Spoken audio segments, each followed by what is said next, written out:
Hey guys, what's up? Welcome back to Triple Double Nation. Today we'll be covering the top 10 candidates for an NBA expansion team. Let's get into the video. NBA Commissioner Adam Silver has flagged the potential for expansion in the first time in his tenure. The 30-team league hasn't added a new franchise since 2004 when the Charlotte Bobcats were introduced. Before then, you have to go back to 1995 when the Toronto Raptors and Vancouver Grizzlies entered the league. But the financial impact of COVID-19 has seen the NBA more aggressively consider adding new teams. I think I've always said that it's sort of the manifest destiny of the league that you expand at some point, Silver said. I'd say it's caused us to maybe dust off some of the analysis on the economic and competitive impact of expansion. We've been putting a little bit more time into it than we were pre-pandemic, but certainly not to the point that expansion is on the front burner. The key driver of expansion, as you can probably guess, would be money. Any new NBA team owners would likely be charged between $1 and $1.5 billion, the average value of an existing franchise, to enter the league. That cash would then be split among the 30 current owners. If you're adding two teams at the larger price point, that's $100 million to each owner, which they'd obviously gladly accept. So where would the NBA want to expand to, and how would it change the league's landscape? Montreal, Quebec. Population 4.09 million, second most in Canada. It's a bigger city than Vancouver, but returning there probably makes more sense if you're putting a second team in Canada again. Number 9, the ideal scenario. You really want to add two teams in order to keep an even number of 32 across the league with 16 in each conference. To balance out the Eastern and Western conferences geographically, it makes the most sense to add two teams in the western half of the US. That would allow a team like Memphis, New Orleans, or Minnesota, who are basically all as close to the east coast of the country as Milwaukee and Chicago, to switch conferences from the west to the east. Adding a team in the West and a team in the East would essentially keep the conferences as they are, but with an additional each, which would be fine as well.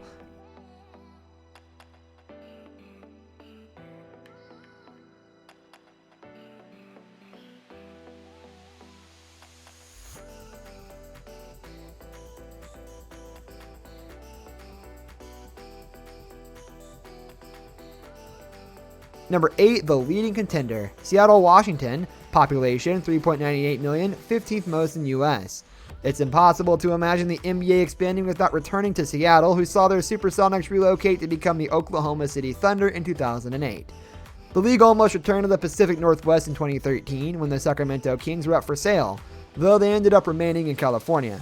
Their old home court, the Key Arena, has been renovated to bring it up to modern standards and allow for the new NHL team, the spectacularly named Seattle Kraken, to play there. It's also a city well suited for expansion because it's home to many major tech companies like Amazon, who would buy up the most expensive seats and luxury suites, plus billionaires who could easily become the new owners.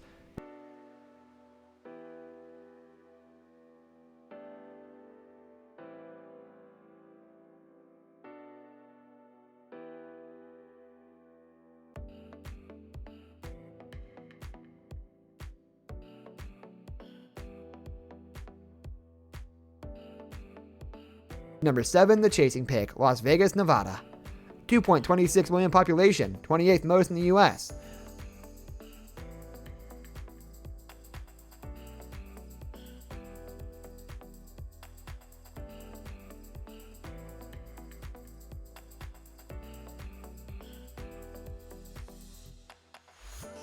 The NHL broke the seal on pro sports, expanding into the gambling hotspot with the Vegas Golden Knights finding immediate success, while the NFL's Raiders are now there as well. The NBA already spends plenty of time in the city via the Summer League, and it's the type of sport that would draw plenty of casual fans and tourists in for games, so attendance wouldn't be an issue. Plus, Vegas has a perfect venue in T-Mobile Arena where the Golden Knights play. The question, of course, is whether such a tourist-heavy city will have the money to spend on an NBA team when tourism has been so negatively impacted by COVID. However, it's easy to imagine a casino owner bankrolling a new franchise, isn't it? Number 6, Vancouver, British Columbia. Population 2.46 million, third most in Canada.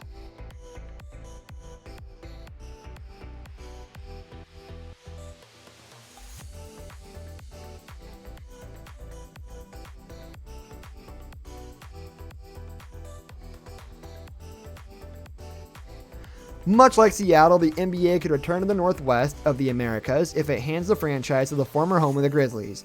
However, the team only lasted 6 years in Canada's third biggest city, struggling both on and off the court before being relocated to Memphis in 2001. Being in another country certainly adds a degree of difficulty. When the Canadian dollar weakened, it made running the franchise much more expensive. Many players also didn't want to move to Vancouver, most famously with the 1999 number 2 draft pick Steve Francis refusing to play there. Still, it has the advantages of a large, relatively wealthy population and an existing arena, the Rogers Arena, where the Grizzlies played and the NHL's Canucks continue to play. Of course, if you bring Vancouver back, you either need to take back the Grizzlies' name from Memphis, or you get the Utah Jazz scenario, where they're stuck with the wrong nickname. Number 5, San Diego, California. Population 3.38 million, 17th most in the US.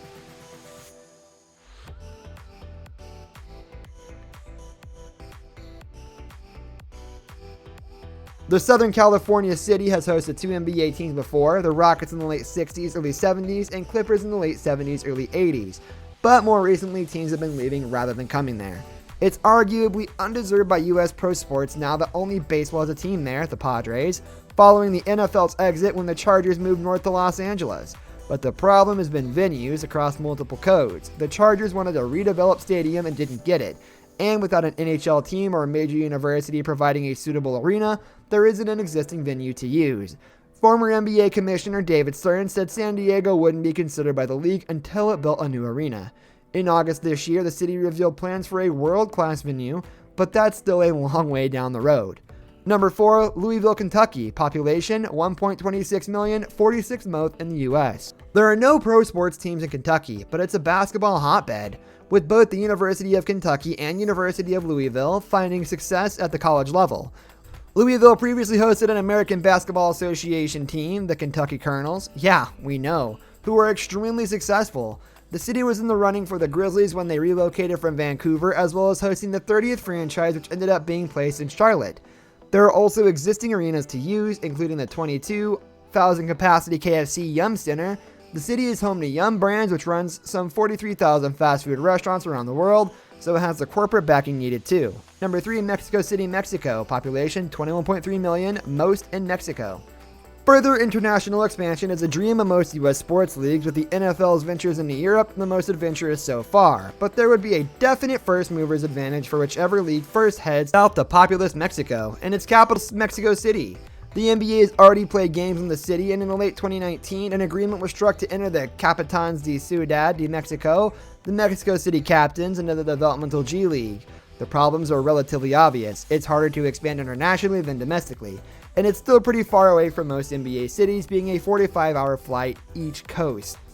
There's also the question of whether players would feel happy and safe living there. Number 2, the dark horses. Nashville, Tennessee. Population 1.93 million, 36th most in the US.